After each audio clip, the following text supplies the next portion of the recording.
Welcome back, everybody. Sorry for the delay getting this deep dive out to you. Had some car drama this week taking up our time, but I guess that's life, right? Happens to the best of us. Anyway, thanks for sticking with us. And like always, don't forget to like and subscribe so you don't miss any future deep dives. We've got a lot to cover today, focusing on a couple Premier League matches from March 8th, some real shakeups. Absolutely. These matches definitely kept us on our toes. Underdogs and, well, some teams that usually dominate having to really fight for it. Makes you wonder what's going on in the Premier League, you know? Right. So let's just jump right in. First up, Nottingham Forest versus Manchester City. Now you might be thinking, wait, Nottingham Forest, aren't they like a mid-table team at best? Yeah, you wouldn't be totally wrong there. Exactly. But here's the thing. They are currently in the running for a Champions League spot. Yeah. And they just took down the reigning champs, Manchester City. It was honestly a stunning performance by Forest. They just shut down City's attack, like completely, held them scoreless the whole match.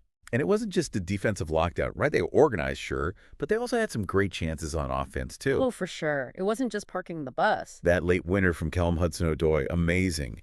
The way he just slotted it past Ederson, that's a player with some serious confidence. And we can't forget that assist from Gibbs-White. That 50-yard pass, just wow, pinpoint accuracy. Absolutely pinpoint. And that goal, really, I think it shows just how good of a manager Nuno Espirito Santo is. He had a plan, and his players, they executed it perfectly. Forced City to play wide, denied them that midfield space, and then bam, hit him on the counter. Classic underdog tactic, but you don't see it work that well against a team like City very often. I mean, Pep Guardiola is supposed to be one of the best tactical minds in football. You got to think City fans are a little worried seeing their team outplayed like that. It definitely raises some questions about City's form lately. I mean, they've only got 1 point out of a possible 24 against the other top 4 teams. For a team that's used to just dominating, Yeah. that's got to sting. Makes you wonder if maybe Guardiola's feeling the heat a bit. Yeah. And on the other side, this is huge for Forest, right? They're 4 points ahead of City now in the race for that top 4 spot. Can you imagine what the atmosphere was like at the City ground after that final whistle?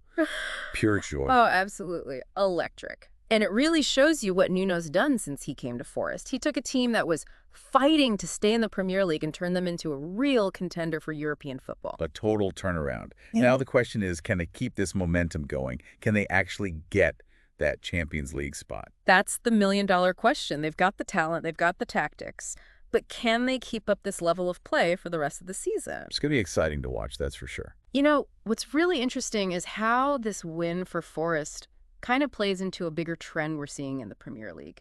This whole, like, power dynamic, it seems like it's changing. Yeah, I see what you mean. It's not just Forest pulling off these upsets. We've seen other unexpected results this season too, right? Exactly. The teams that you used to think, oh, they're definitely finishing top 4, are having to fight a lot harder now. Seems like the gap between the, like, quote-unquote elite clubs and the rest of the league is shrinking. Okay, so let's move on to the second match we're looking at today, which was also pretty dramatic. Liverpool versus Southampton. And as everyone knows, Liverpool sitting at the top of the table. But they didn't exactly cruise to victory against Southampton, did they? Not at all. They were actually losing 1-0 at halftime. You know, this is the same Liverpool team that the PSG manager compared to fighter jets, right? Yeah. But in that first half, they looked more like, I don't know, a budget airline. Something like that. Southampton came out strong, for sure. It felt like they had Liverpool rattled a bit.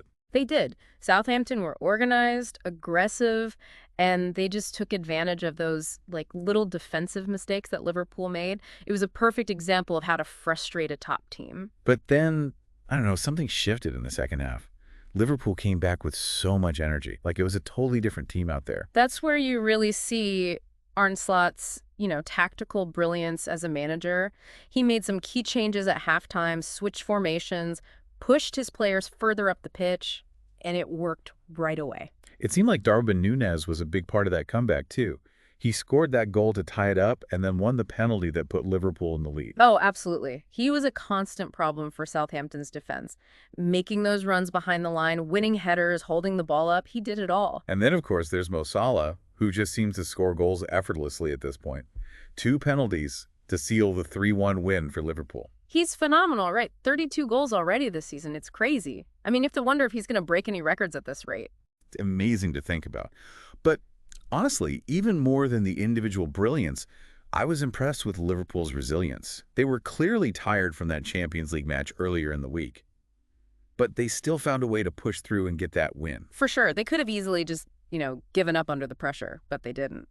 That mental toughness, that's what makes a champion. And it's something that both Liverpool and Nottingham Forest showed in these matches. It is an interesting parallel, isn't it? Yeah. Two very different teams facing very different challenges, but both showing that grit and determination. I think that's part of what makes these results so fascinating. They show us how the Premier League is changing. Totally agree. It feels like we're seeing a new kind of contender emerge.